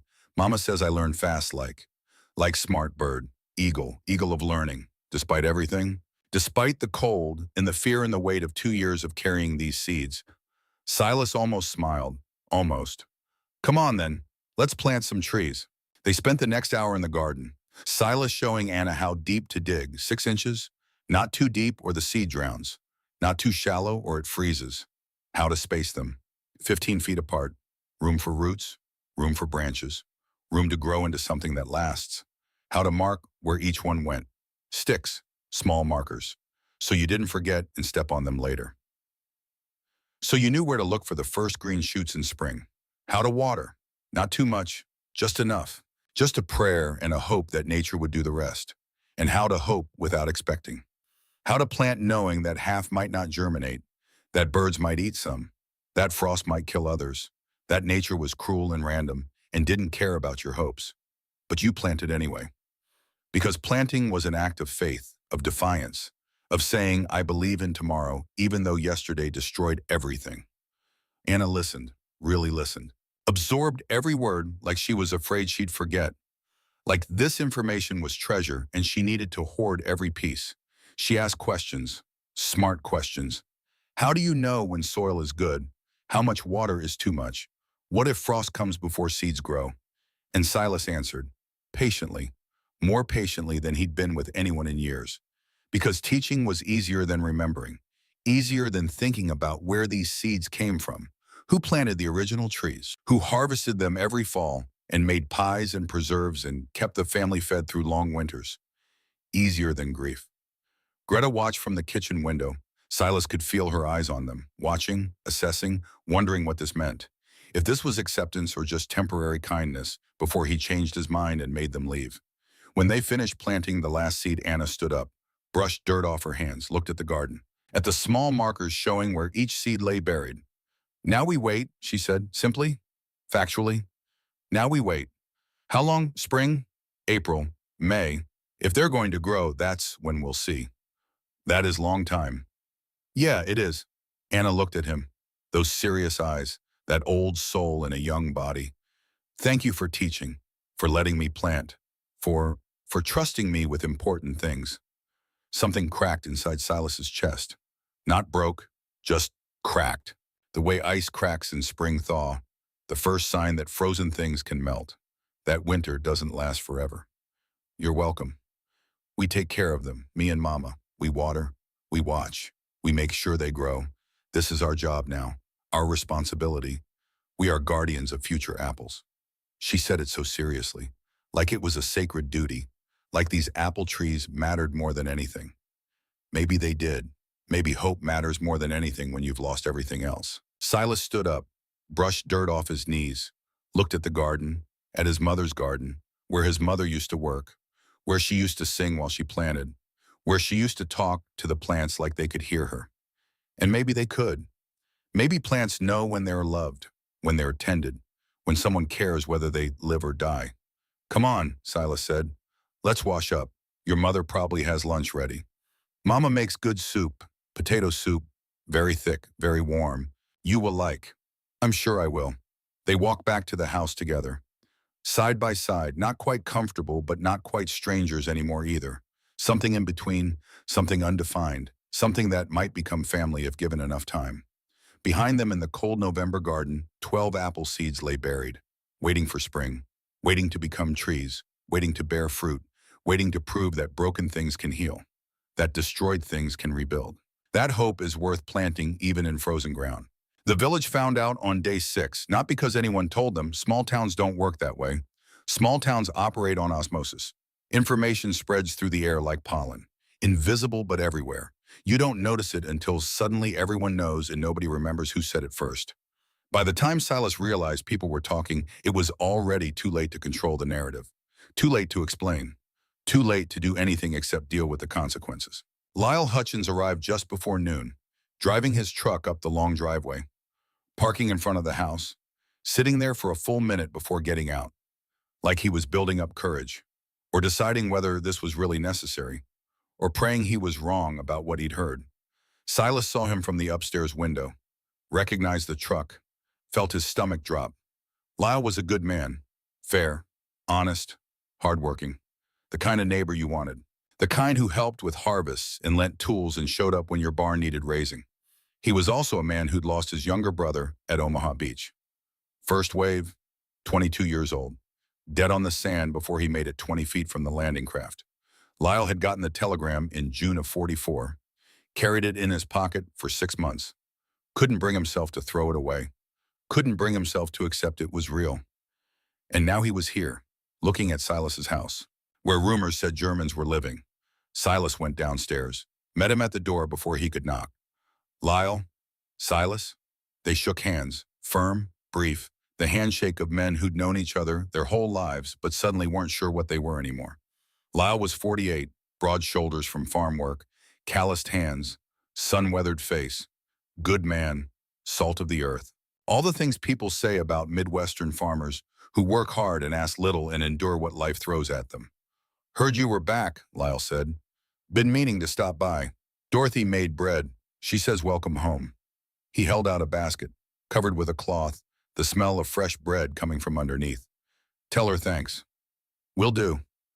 Lyle's eyes drifted past Silas, into the house, searching, looking for confirmation of what he'd heard, hoping he wouldn't find it. And that's when Anna appeared. She ducked under Silas's arm to see who was visiting. Curious, unafraid, all blonde hair and pale skin, and very obviously not American. Very obviously German. Lyle's face went through several expressions in rapid succession. Confusion, recognition, understanding, horror. Silas. His voice was barely a whisper. Strangled, like someone had their hands around his throat. Is that a kid? Yes. A German kid? Yes. Lyle took a step back. Then another. The basket of bread hung forgotten in his hand. Shock written across his face like someone had slapped him. Silas, what have you done? Anna tilted her head, studying Lyle the way you'd study a bug under glass. Curious, analytical, not scared. He have big fear face, she observed in careful English. Slow, deliberate, proud of her pronunciation. Like dog when thunder comes, all tense and shaking. Greta appeared behind Anna, moved fast, quiet. Pulled her daughter back gently but firmly. Inside Liebling, now. But I want to pow, now. Anna went, but kept watching through the window, face pressed against the glass, breath fogging it up. Greta met Lyle's eyes, straightened her spine, lifted her chin, dignified even in poverty, proud even in fear. Good afternoon, she said carefully, accented but clear, polite. The kind of politeness that costs something when you know you're not wanted. Lyle's mouth opened, closed, opened again.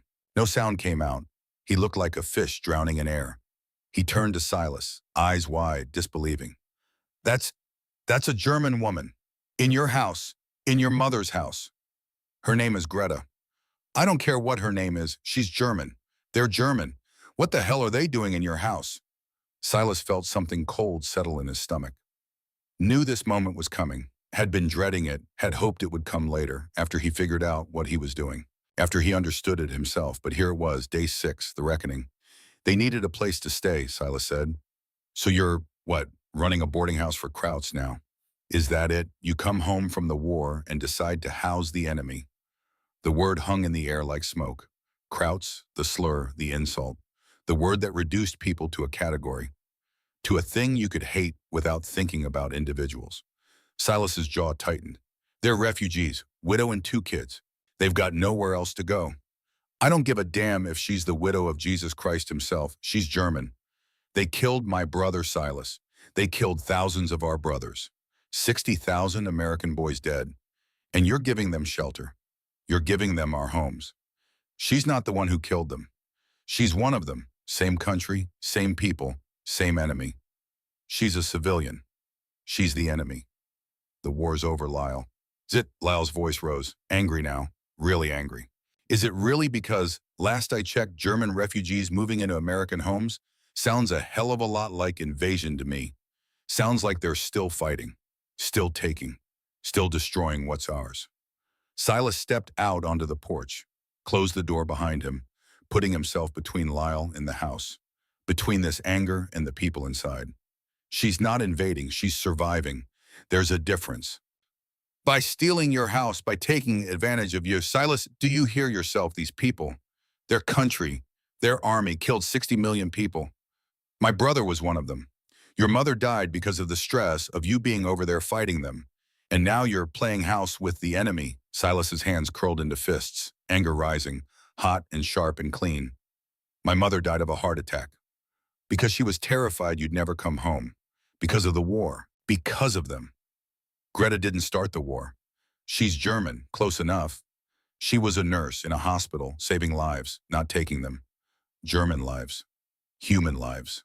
Lyle's face flushed red, veins standing out on his neck, breathing hard. You're defending them? You're actually defending them. I'm defending basic human decency. There's a difference. Decency, Silas, there. He stopped, took a breath, tried again. Calmer, but no less intense. They're the reason my brother is dead. They're the reason tens of thousands of families are broken. They're the reason the world burned for 6 years. And you think letting them live here is decency? I think they're people who've lost everything trying to survive. Same as everyone else. Same as us. They're not the same as us. They're Germans. They're the enemy. The war's over. Not for those of us who lost someone. The war doesn't end just because the shooting stops. It ends when we get justice. When we get something, anything that makes it worth what we lost. And terrorizing a woman and 2 kids is justice. It's making sure they know they're not welcome. Making sure they understand there are consequences. For being born in the wrong country, for speaking the wrong language, for surviving when others didn't. Lyle shook his head, stepped back, looking at Silas like he didn't recognize him. Like the man standing in front of him was a stranger wearing a familiar face. You've changed. The war changed you, made you soft, made you forget who you are, who your people are. Maybe it did. Maybe I needed changing. I can't support this. I'm not asking you to. The village needs to know. People need to know what you're doing here. Then tell them. Silas, I'm not changing my mind, Lyle. They're staying, at least for now. And if that makes me a traitor in your eyes, then I guess I'm a traitor. But I owe her husband a debt, and I pay my debts. Lyle stared at him, long, hard, searching for something, some sign of the Silas he used to know, the kid who grew up 3 farms over, who helped with harvests, who enlisted the same day Lyle's brother did. Finally, Lyle sighed, deep, tired, defeated. I hope you know what you're doing. I don't, but I'm doing it anyway. Lyle set the basket of bread on the porch railing, turned, walked back to his truck, stopped with his hand on the door. They're going to come for you, Silas, when they find out, and they will find out. They're going to come here, and I don't know if I can stop them. Then don't try. Just when it happens, remember that I made this choice, not them. They didn't ask for this, I offered. Lyle nodded once, got in his truck, started it, drove away without looking back. Silas stood on the porch and watched him disappear down the driveway. Watched the dust settle. Watched the world stay exactly the same even though everything had changed. Behind him through the door, he could hear Anna asking Greta something in German. Greta's quiet answer. Klaus starting to fuss. The sounds of life happening inside his house. And Silas knew with absolute certainty. The next 2 weeks were going to be a test. The village was going to find out. If they didn't know already. And when they did, when the news spread, when the anger built, there would be consequences. The village found out by nightfall, not because Lyle told anyone directly, but because he went to the general store, and the clerk asked how Silas was doing, and Lyle said fine, and the clerk asked if Silas needed anything, and Lyle said no, he's got company, and the clerk asked what kind of company, and Lyle told him. By 6 o'clock that evening, 3 people knew. By 7, a dozen. By 8, anyone who mattered had heard some version of the story. Silas Mercer, home from the war, housing Germans in his mother's house. A woman, 2 children, enemy nationals, living on American soil, eating American food, sleeping under an American roof. The details got twisted in the telling, the way details always do when anger gets involved, when people want to be outraged and facts are inconvenient. By the time the story reached Brennan's Tavern on Main Street, it had mutated into something uglier. Silas Mercer had lost his mind, shell shock, battle fatigue, whatever the doctors called it when soldiers came home wrong, came home broken, came home dangerous. He was keeping German prisoners, maybe planning something, maybe working with them, maybe a spy, maybe a traitor. Someone needed to do something, and at Brennan's Tavern, 9 o'clock on a Tuesday night, someone decided they would. Rourke Crenshaw was 32 years old, big, 6'3", 240 pounds. Most of it muscle from 10 years of farm work and a temper that needed somewhere to go. He hadn't served. Flat feet. The draft board rejected him in 1942. 4F, unfit for duty. Spent the whole war watching other men ship out, other men fight, other men come home heroes with medals and stories and the respect that comes from having been there, having done it, having survived. While Rourke stayed in Riverbend, working his uncle's farm, watching the world change without him, watching parades for men who fought while he planted corn and harvested wheat and did nothing that mattered. It made him angry, the kind of angry that sits in your chest like hot coals, never quite burning out, just waiting for oxygen, for fuel, for a reason to ignite. Tonight, he got his reason. 11 Germans, Rourke said, loud enough for half the bar to hear, voice carrying, commanding. The voice of someone who needed to be heard. Mercer killed 11 Krauts over there. Decorated for it. Bronze Star, Purple Heart. Now he's got 3 living in his house. You see the problem. He stood at the bar, surrounded by men, farmers mostly, shop owners, a few veterans, good men, hard-working men, men who'd sacrificed, who'd lost, men who'd won a war and expected to come home to peace, not German refugees in their neighbor's house. Maybe he's just helping them, someone said. Tom Morrison, 42, lost his son at Iwo Jima, still wore black sometimes even though it had been over a year. Helping them, Rourke's voice rose, incredulous, mocking. Tom, your boy died fighting them. My cousin died fighting them. 60,000 Americans dead because of them. And Mercer's playing Good Samaritan. The war's over. Is it because last I checked we won that war? We beat them. We earned the right to not have them living next door. We earned the right to our own country, our own homes, our own peace. Murmurs of agreement rippled through the crowd, men nodding, looking at each other, building momentum, building consensus. This was working. Rourke could feel it, the shift, the energy, the anger finding direction. I'm not saying Mercer's a traitor, Rourke continued, softer now. Reasonable? The voice of someone just trying to be fair. I'm saying he's confused, sick maybe. War messed him up. We've all heard the stories. Soldiers come home different, come home broken. Need help, need guidance. More nods, more agreement. So maybe we need to help him. Remind him who his people are. Remind those Germans they're not welcome here, that there are consequences, that this is our country and they don't get to just move in, take over, destroy what we built. What are you suggesting? Someone asked from the back. Cautious, uncertain. Rourke took a slow drink of his beer. Let the question hang. Let the tension build. Let them come to the conclusion themselves so it felt like their idea and not his. I'm suggesting we pay him a visit. Tonight, show him we care. Show them they need to leave. Peaceful, democratic, American. A visit. Tom Morrison's voice was skeptical, wary, or something else. Just a visit, just a conversation, just a reminder that some things aren't acceptable. Some lines don't get crossed. Some battles don't end just because the shooting stops. Rourke looked around the bar, counting, assessing. 14 men, maybe 12 would come. That was enough. More than enough. Strength in numbers, show of force. Make them understand this was serious. Who's with me? Hands went up, slower than Rourke wanted,